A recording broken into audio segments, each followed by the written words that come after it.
Hi everyone. शायरी नहीं जज्बात लिखती हूँ, शायरी नहीं जज्बात लिखती हूँ, ये कुछ सब नहीं है असल हालात लिखती हूँ।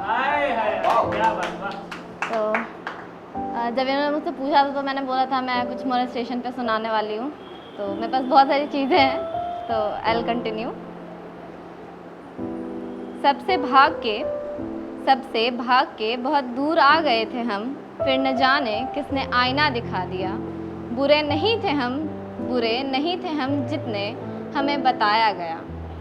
बिना गलती के भी दोषी हमें बताया गया। हम देते रहे दुहाई अपनी बेगुनाही की, पर किसी को हम पे यकीन नहीं आया। तो अब जो मैं बोलूँगी ये एक इंसिडेंट है जिसको मैंने पोइट्री में कन्वर्ट किया है। तो ये है कि एक लड़की थी दीवानी सी मस्तानी सी, इस दुनिया के रीति रिवाजों से अनजानी सी, हवस के पुजारियों से नादान थी, सबको अपनी तरह बेदाग समझती थी। वो अनजान थी उस बात से कि जिस पे वो एतमाद कर रही है वो गलत है। एतमाद मतलब भरोसा, हम किसी पे भरोसा करते हैं, बहुत करते हैं, तो उसे एतमाद कहते हैं।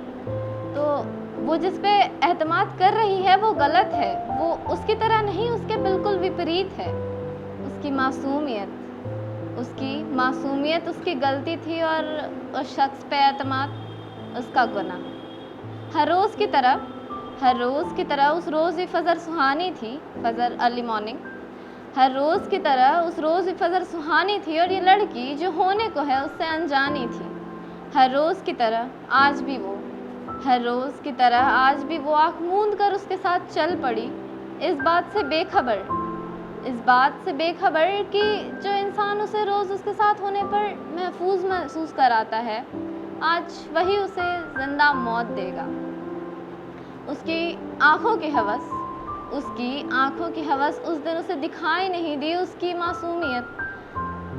आँखों की हवस उसे उस दिन दिखाई नहीं दी, और वो उसके हवस के शिकार हो गए।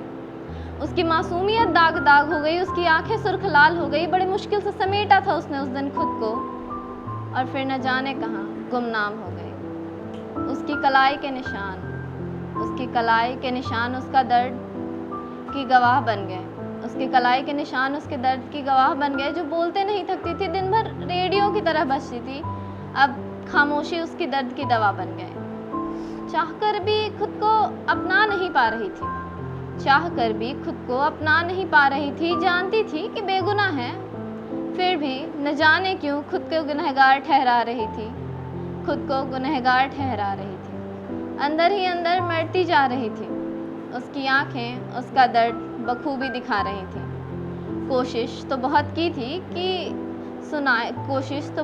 थी उसने कि अपनी इस दास्तां को सुनाए, पर किसी के पास वक्त कहाँ था। ऐसा नहीं था कि कोई उससे प्यार नहीं करता, सब जान देते हैं उस पर जब उसे वक्त चाहिए था तब उसके पास कोई नहीं था। अब वो जिंदा तो है पर जीना नहीं चाहती, बखूबी जानती है उसकी गलती नहीं, पर फिर भी न जाने क्यों समझना नहीं चाहती। अब वो खुद के पास है पर न जाने क्यों खुद से दूर होती जाती।